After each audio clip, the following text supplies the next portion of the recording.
Hello everyone, it's Beth, the Blackberry Hag. Welcome back to my channel, or welcome for the first time.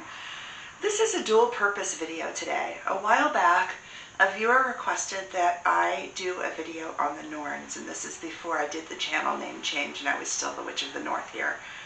And I never got around to doing that video, so I'm going to do it today, but I'm going to do it in combination with reviewing a new Pagan Portals book that came out that I just read. And it is called The Norns, Weavers of Fate and Magic by Irisanya Moon. So,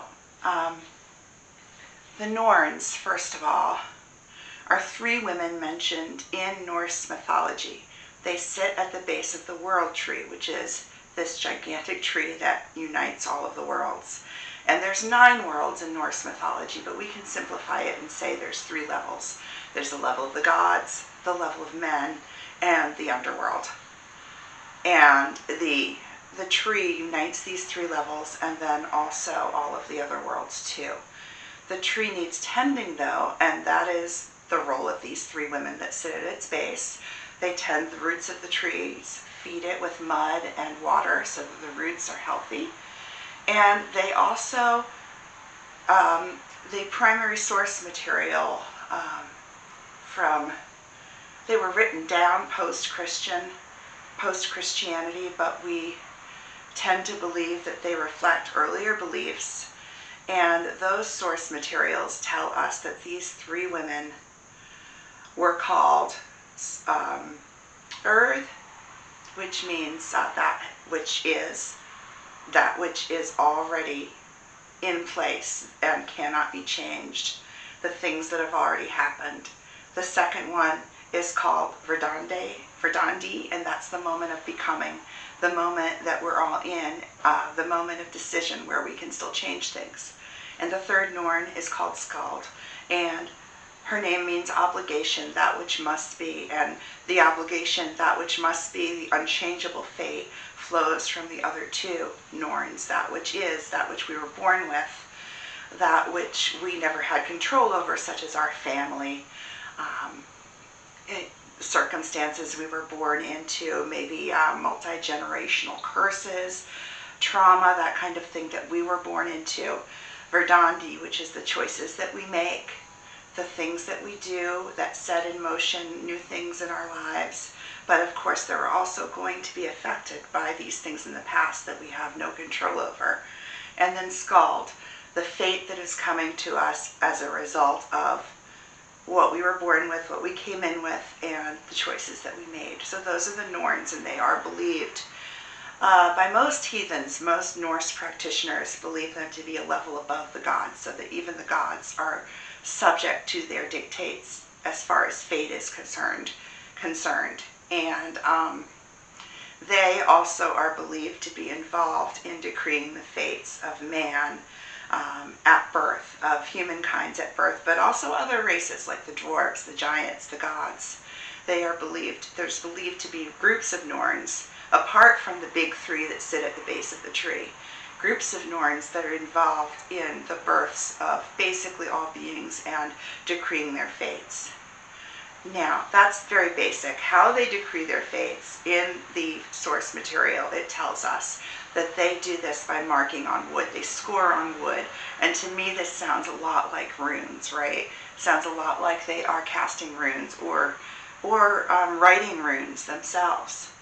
And there is even a theory, one of the theories of Odin and how he got the runes is that he got them from the Norns, and the Norns were the original owners, the original caretakers of the runes, and that they are the ones that he obtained them from.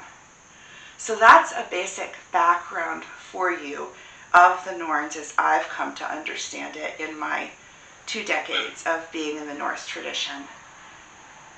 Hang on one second. Come on.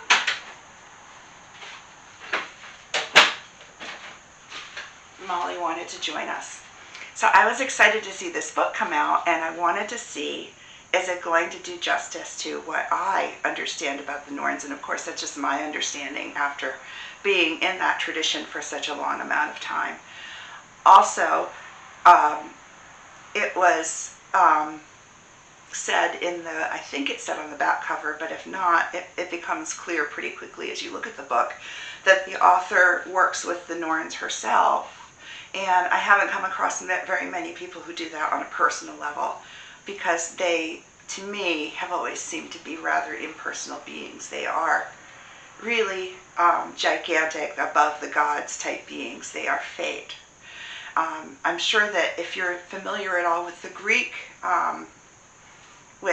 mythology, you will maybe have also thought of the Fates, which are 3 women. There's no tree that they're tending in the Greek myths, but there is, let me see if I want to make sure I get their names right.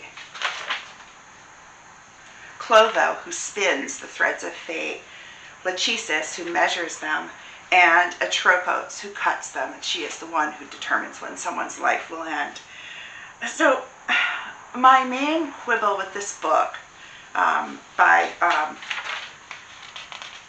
Irisanya Moon, the Norns, Weavers of Fate and Magic, my main quibble is that she kind of she says she's a hard polytheist, and that she's only writing, that she likes to keep, again, hard polytheists like to think of the gods as distinct beings and not muddy the waters and combine them or associate them with gods who are similar from other pantheons, right? So she wants to think of them as being distinct.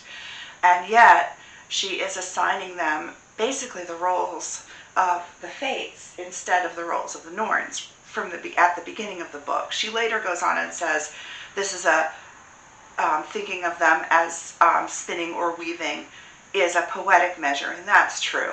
The Norse pagans do like to use spinning and weaving not only as a metaphor for fate and weird, which is the Norse word for fate, but also as a means of practicing magic, and there's a lot of support for that in the primary source materials there is. So I do understand her using that as a poetic metaphor, because there's a lot of support in the Norse original materials, the original texts, for spinning and weaving being something that is done to determine the fates of people, both by mortal sorceresses and by the Valkyries. There's one story about the Valkyries spinning on a battlefield with entrails and human heads. So this does show up in Norse lore. It just doesn't show up when directly discussing the 3 Norns who sit at the base of the World Tree. So that's a little bit confusing. I think it would have been better if she had said from the beginning that this was more a poetic construct, rather than saying this is what they do. One of them weaves. She doesn't even say spin. She says Earth weaves, and then Verdandi measures, and Skull cuts. And that's simply not anything anywhere in the lore, although it is depicted a lot that way in artwork. I'm being a very pedantic Virgo here, but that bothered me a little bit. And the other minor quibble that I had is that she uses the word gods with 2 Ds, lowercase g, 2 Ds. And she said that is supposed to be a more inclusive term, and I respect that, but it is distracting for me reading it. And that's just a personal thing on my part. And overall, though, I would have to say it's a pretty good introductory book to the Norns. If it seems like they might be beings that you'd be interested in approaching or working with. There isn't a whole lot you can do as far as influencing them directly. She does give some meditations, guided meditations, and a little bit of suggestion for spell work for each of the Norns, but the spell work is things like, for Erd, it's accepting things that you can't change, but there's also some suggestions for working with your ancestors, maybe trying to heal past generational trauma. So those are always good ideas to go into if you're up to that kind of work. And then Verdandi, that part really kind of got to me. It was emotional for me to read it, because she's talking a lot about living in the moment, being present, not worrying about the past, or not regretting that, not spending all your time regretting the past or worrying about the future, but trying to be in the moment. And that's still something that's really a challenge for me. And a lot of times for example, I'll hug my dog, and I will just try to memorize what it feels like to be hugging her, so that, because one day when she's not here anymore, which will happen eventually unless I die first, I will want to try to recapture that sensation. Yeah, so that section was hard for me, and she also says Verdandi is her favorite Norn for that reason, because she helps you be present, more embodied and rooted in your own life. And then Skald, that section was shorter, because at that point it's just meeting the future with grace now that you don't have any control over it. Most of the impact that you can have is moment to moment, and the Norns are a good reminder of that. Any decision you make is going to be right now. Any thing that you do or fail to do, it's going to be in the moment, no matter whether you planned for it or not. It's still in the moment where that's the nexus of change. That's, where you have control over your destiny, and that is really it. Anyway, that is what the Norse philosophy says with regard to the Norns. I'm trying to think if there is anything else, but I think that really covers it for this book. She does share her personal gnosis about the Norns a lot, which is always helpful. She shares a good bit of material from the lore also, including some direct quotations from some different translations, which I really was impressed by that she went to various translations instead of just one. I liked that, and there's so many more you could probably include there, but this is enough to give you a good grounding. What's basically just I think it's 120 pages, less than that, with the index and appendix at the end. So I would rate this book probably 3 to 4 stars, maybe 3.5 to 4. I think it's a very good introduction to the Norns. You could do a lot worse than picking it up if you're really interested in them. And I hope that this helps. I hope my little explanation wasn't too confusing. And that's it for now. Until next time, blessed be.